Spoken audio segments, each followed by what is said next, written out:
Hi, I'm Maribeth Quinn, a mixed media painter, and today I'm going to be talking about the messy creative process and my own personal fight with it while I make these two floral paintings, companion pieces. I was at the beach and had brought a couple of pieces of paper that were the same size, and this is what happened eventually. So I'm showing you some of the products that I used, some of the materials on these paintings, a bunch of acrylic ink and some acrylic paint, and there's some fluid acrylics, and of course black and white.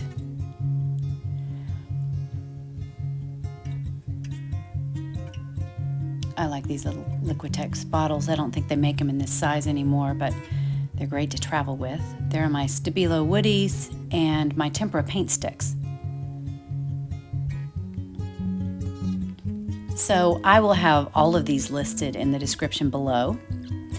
Now, here's where I started. I sort of jumped into both of these paintings and then thought, no, I want to record this. So I stopped and set up the recording, and so you get to see not the blank page, but pretty darn close. So now I'm just making my beginning marks. I put in where I really wanted the dark areas to be, and now I'm just making some deep blues, some deep blue greens. And I don't really have any sort of plan for this painting at this point, which is really common for me. I'll just get started and see what takes place. So at this point, in my mind, it could either be an abstract or a floral. I'm just using color and making marks at this point. So today I really wanted to talk about the creative process because I recently made a post on my Instagram about how it has really helped me to begin normalizing some things about the creative process. The word normalizing is really a word that's emerged from psychology, and it's just about calling things that we might have an aversion to or feel like are wrong in some way or shouldn't be happening, and really stating that they're a normal part of the human experience or of the thinking process. And so I have really tried to locate the things that I have regularly struggled with in my own creative process and really begun to think about them. Is this really something going wrong? Or is this just part of the process? Because when you think something's going wrong, there's a lot of resistance in that, and you're coming from an entirely different place than if you just feel like, well, this looks like chaos right now, and it's supposed to look like chaos right now. This is the beginning. And really, paintings, in my experience, can sometimes look like chaos until the last few marks. You'll make some mark that will just pull everything together and make it harmonize and really work. So this idea that it should look orderly and attractive way before you're actually done with it is not necessarily an idea that is based in reality, for me at least. So one of the ideas that I was really thinking about while I was painting these paintings and just really watching my own reactions and my thoughts about it is that idea that creativity should be this orderly, straight line, and that I should always know where I'm going, and it should be a pretty uncomplicated path from point A to point B, when really that's never been my experience of the creative process. But my goal is now, I think, as a painter, to really relax into that and not just learn to accept it, but to strive to understand that this is the way of the creativity arc. This is what is supposed to happen. And so I can relax because I'm right on track. So getting comfortable with these feelings of, I don't know where this is going. I don't know how this is going to turn out. It's not beautiful right now. In fact, it looks pretty crazy. I don't know what to do next. All of these thoughts can really hinder my flow and my freedom. Whereas thoughts of just being curious about where it's going or really enjoying the adventure of it, the ride, those thoughts really put me into alignment with my flow. And I'm just sort of following it. I'm letting it take me somewhere. So at this point, a really lofty goal that I was trying to achieve was not making any assumptions about these paintings, but just painting, not having it mean anything, not telling myself that it should look different or it should be different, just enjoying the process. It's harder than it sounds.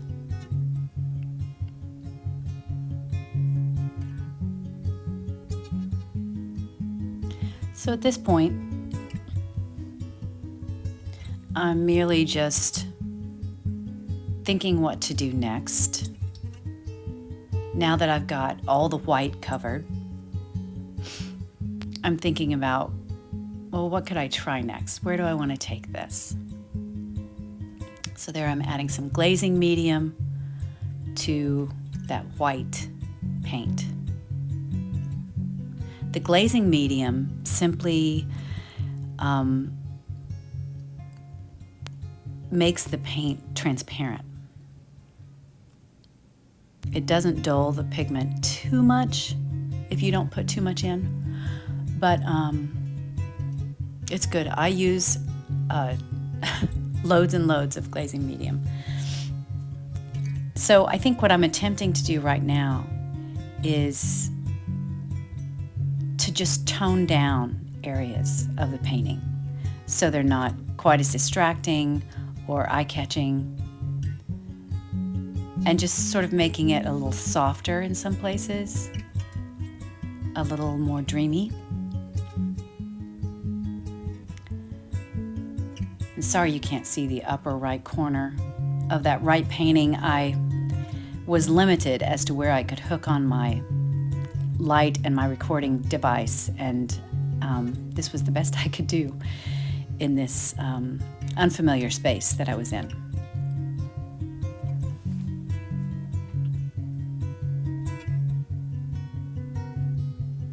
So I'm trying to cover up areas, and I'm also trying to be freer with my brush strokes. I can tend to get very grid-like very vertical and horizontal. And so I've really been trying to use brush strokes that go in different directions and are unexpected. I'm trying to move without really thinking about it. So now I think I've pulled out some tissue paper, some collage paper, and I'm going to start adding that just to see what happens. Now at this point, this is where it's really easy for me to start getting a little anxious. There's just a part of my brain that can really interfere with my creative flow and my creative process. And so I'm at the stage in my career where I'm very interested in what those things are, so I can address them. It's not only technique that determines the way your art looks.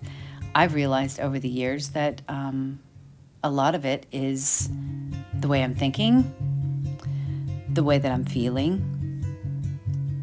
That is really what determines how free I can be and creative. So now I'm just making marks in the wet paint with that little lid that I have my glazing medium in. And I'm just placing collage papers all over the surface. Now, collage papers have been really, really good for me because I can just start placing them randomly on the surface, and it breaks me out of trying to make something look a certain way or be a certain way. And I just can get involved in the tearing the paper, putting it on the surface, putting the medium there to stick it on. And I don't really look at the overall thing.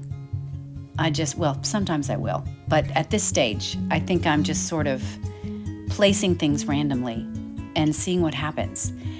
And that's really something that's beneficial to my process, is just be curious and enjoy the process. And at some point, you're going to look up and go, oh, I really like that. I like that. I think I see something I can work with there. And then when you've got something concrete, something with direction, something that's emerged naturally, then you know what to do next. But if I'm trying to make those decisions way too early, then it's just a fight, because those elements aren't there yet.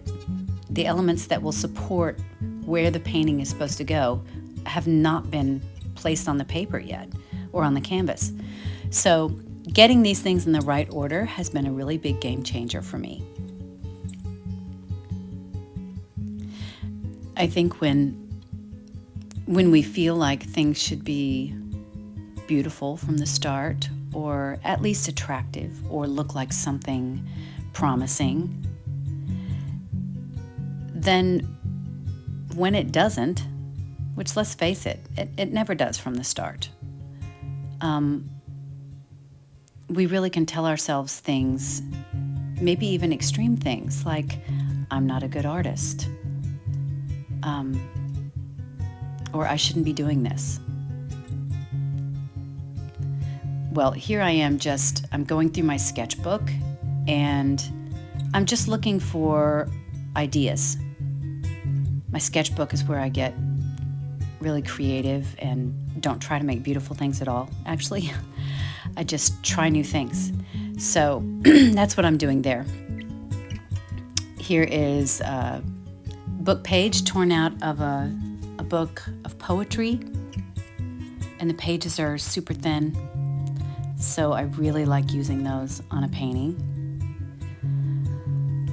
But back to what I was saying before, I think that the danger in feeling like the creative process should be more neat and tidy than it really is that you can tell yourself that you're just not that good, or you're doing something wrong, when really you are right on track. It's supposed to be messy at first. This is how things are made. And so as I am allowing myself to relax into that more, which is just harder than it seems, but I feel like that takes practice, just like painting does. I have to practice these new thoughts and practice feeling relaxed as I allow it to be a crazy, chaotic mess. That can be beautiful in its own way as well. So Sorry about the light in this video. It was a really bright afternoon, and even the lights were on in the room. There's water right outside the door, and it was reflecting into the room, and no matter how many lights I turned on, it seemed like I couldn't get rid of the shadows. But you can see the general gist of what I'm doing here. I'm just adding some tempera paint sticks and seeing what happens next.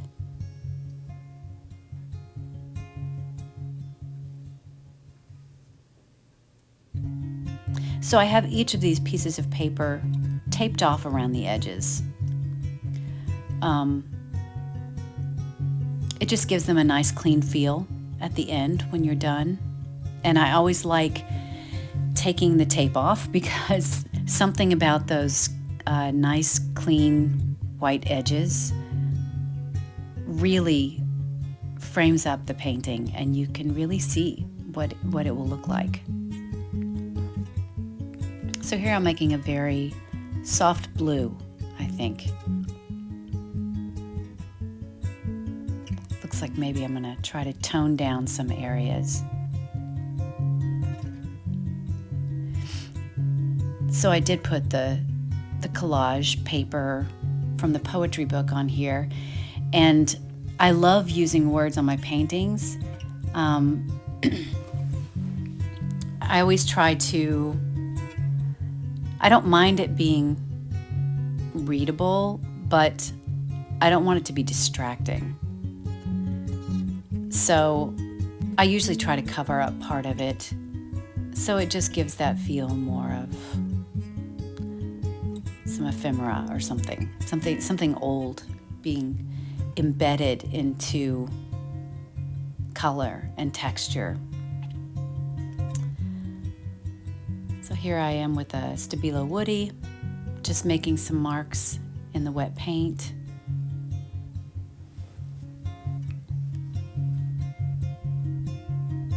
That's a tempera paint stick, like a beautiful deep teal color.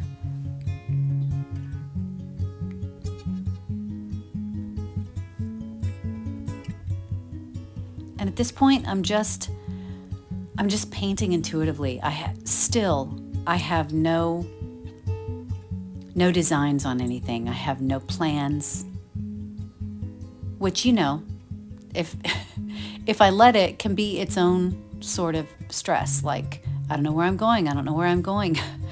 And so once again, really making friends with this idea of, well, I don't know where I'm going, and what's wrong with that?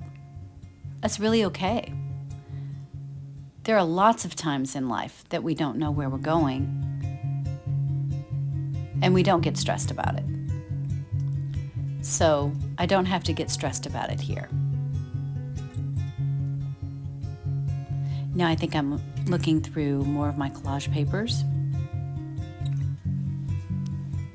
It's a pretty hot pink color.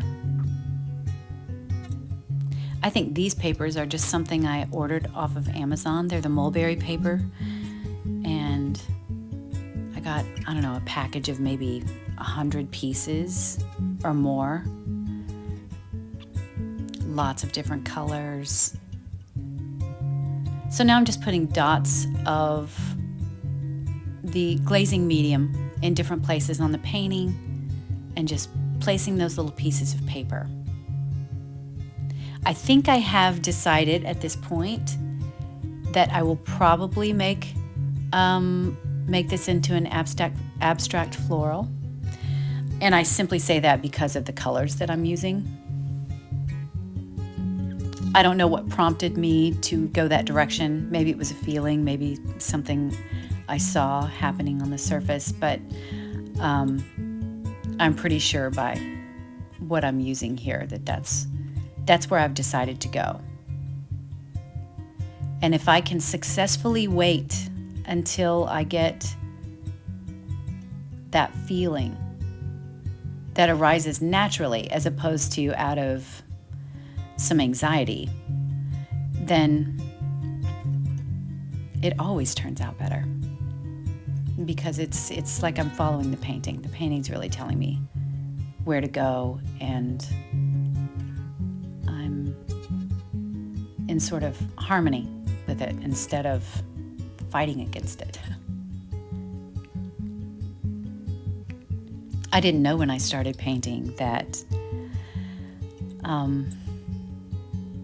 it would teach me so much about myself, but it really has. I have said for years that painting is one of my greatest teachers because it shows me how I think. And I know that if I'm having a problem with something in my painting, then I'm having a problem with it in my life. And I can look at both of those together. Because it's not exclusive. We think the way that we think. And so if you're going to try to do something creative, the way that you habitually think is where it's going to show up. And so that's why I love working with the creative process, because it challenges these ideas that I have. That I should be doing something different or faster or neater or whatever the case may be. And I can learn to just relax and maybe go along with it.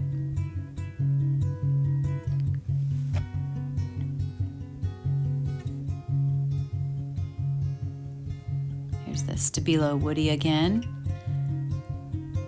These are great little pencils. They will move around if you get them wet.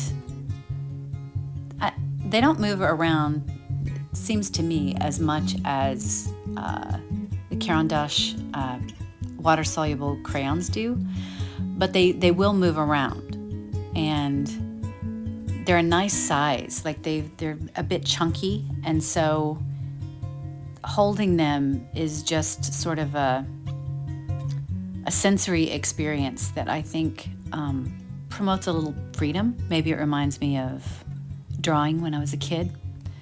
But if you've never used those, they are definitely worth checking out and playing with.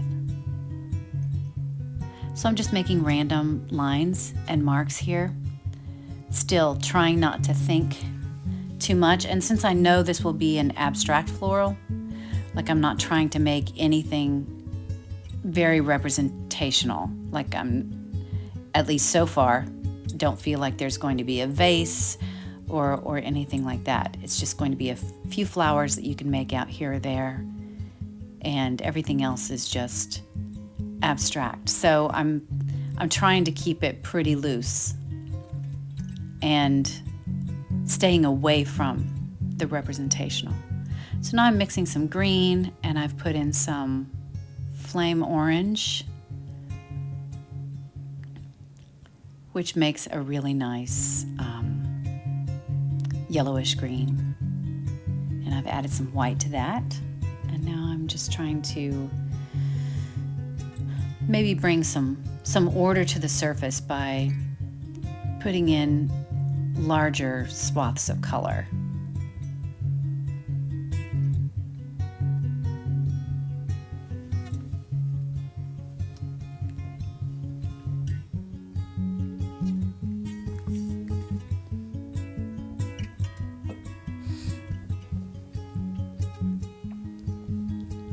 Added more of that flame orange to really get a very yellowish green. I like that color a lot.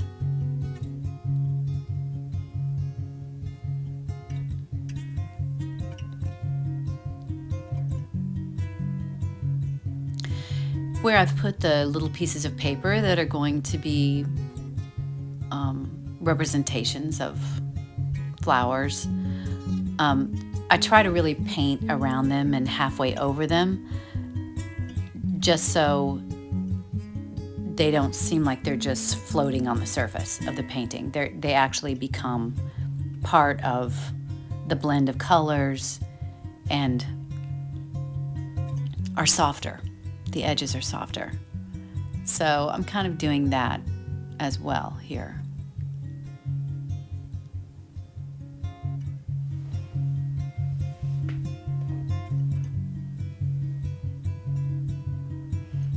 Green is one of my favorite colors. I think that's one reason I paint florals a lot. And I love it here with these blues as well. Just lovely combination.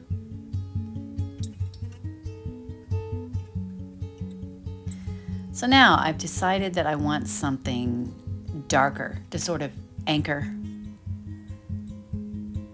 this piece here and there. And so now I've added some of the glazing medium to thin out the edge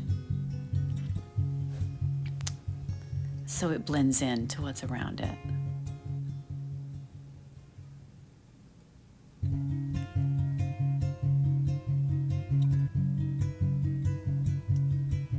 I'm adding in a lot of water too, which gives its own effect, sort of a watercolor effect in places.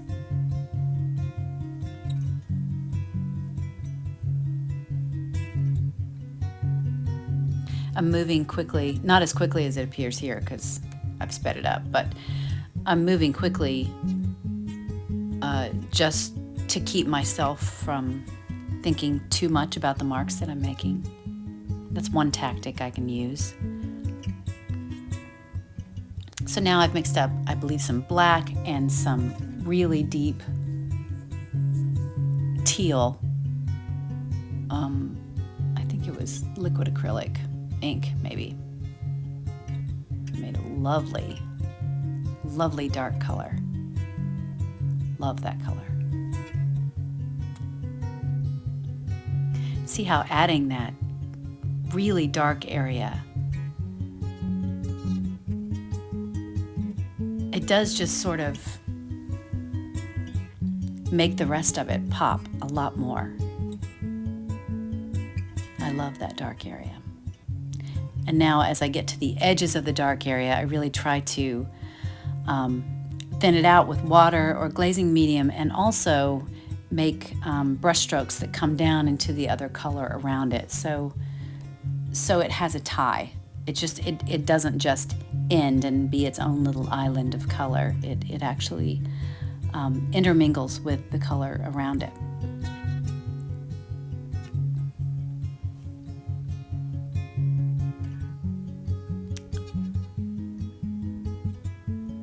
I must be having trouble getting these pieces of paper to stay put or something. I'm taping them to the towel.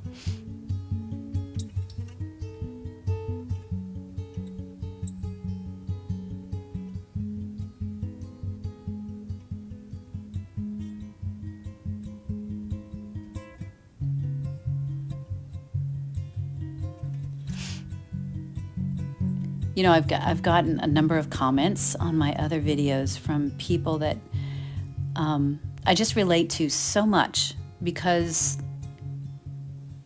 I think that when we try to make art, it can feel like the problems that we have are so unique to us.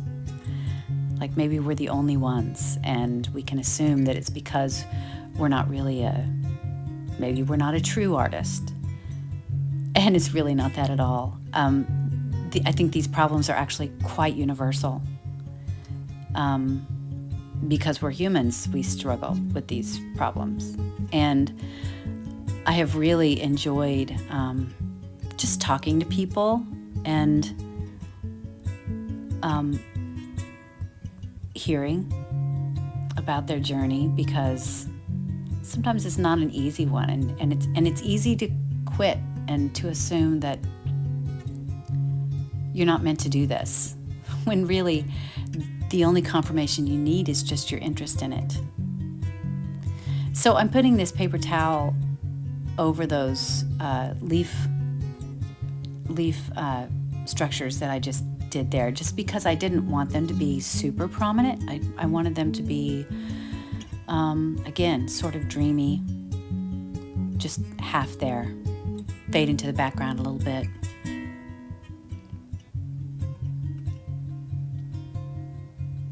So I'm just randomly placing leaves and stems around the painting, just so they sort of emerge out of nowhere and sort of disappear back into the same. I don't want them to be a huge focal point. I just want them to add some interest to the surface.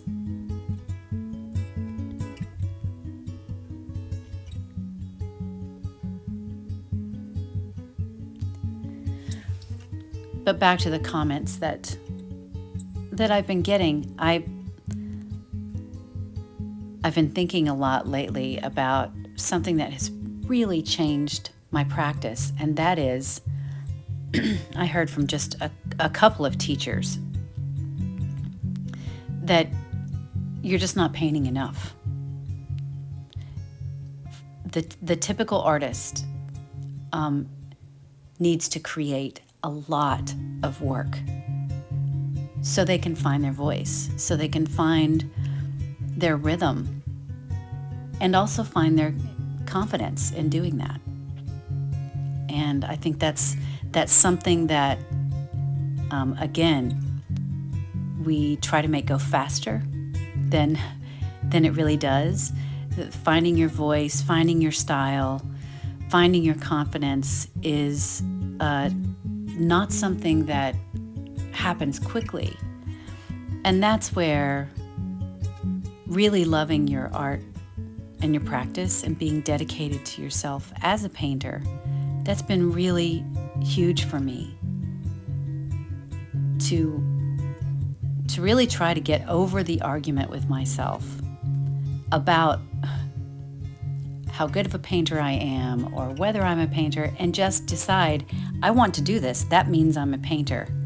I decided that years ago, and then recently have really doubled down with, and this is what I do. I practice. I practice constantly. For most artists that we might all look up to, they create so much work that no one sees, that they don't want anybody to see because it was subpar to them, but yet it was necessary. It was necessary as a building block and a step to them fleshing out their own voice and their style and where they want to go next. So once again, that is a normal part of the creative process, that you have to paint a lot, and that it's normal for a lot of those paintings to not be something that you like. And that's okay. It's normal. It's good. This is a different way of thinking about it, but it's incredibly helpful, I think.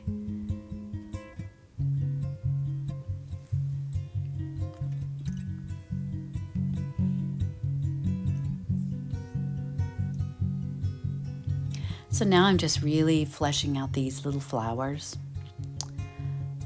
They look like sweet peas to me.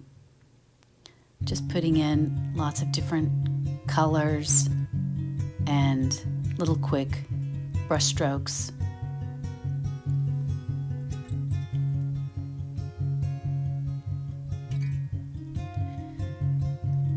So at this point, I'm really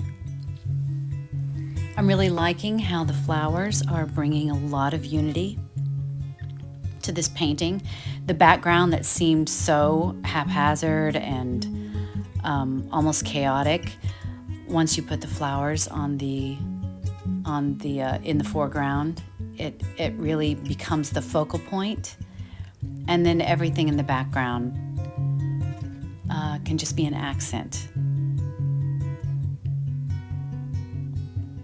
I've always been amazed to see how quickly some paintings can come together. They can seem like total chaos, and then you just make the right brush stroke with the right color, and usually for me that's by accident, and suddenly everything works. It becomes the focal point, and everything else can recede into the background, and it really just finds this harmony and flow.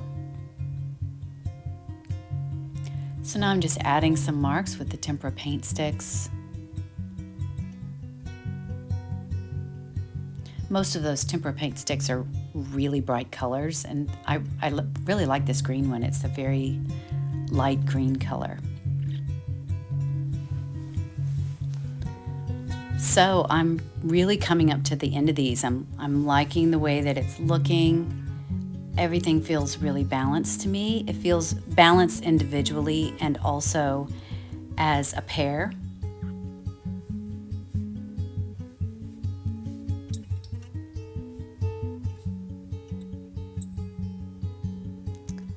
And now I'm just going to pull the tape off, which is always really fun.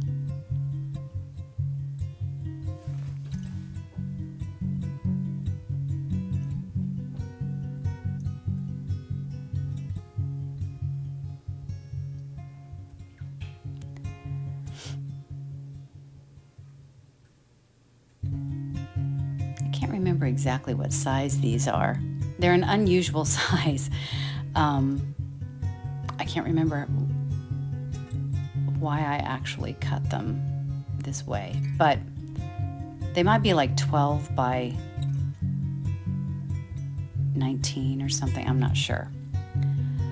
But I do sort of like how long and thin they are. They look really nice together as well as separately. Here's the up close.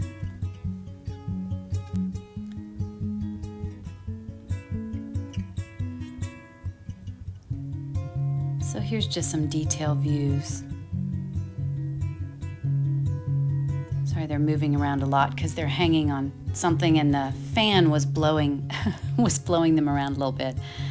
But and there's the final shots of these. Yeah, and I have them, I did a mock-up of them hanging side by side as a duo and also separately. I'm extremely happy with these pieces, called Trailing Beauty. So thank you so much. I hope you come visit me on Instagram or my website, and also pick up my Art Buyer's Guide to Unleashing Magic in Your Life, using art for intentionality. Thanks so much for visiting me. I always appreciate your comments and your likes.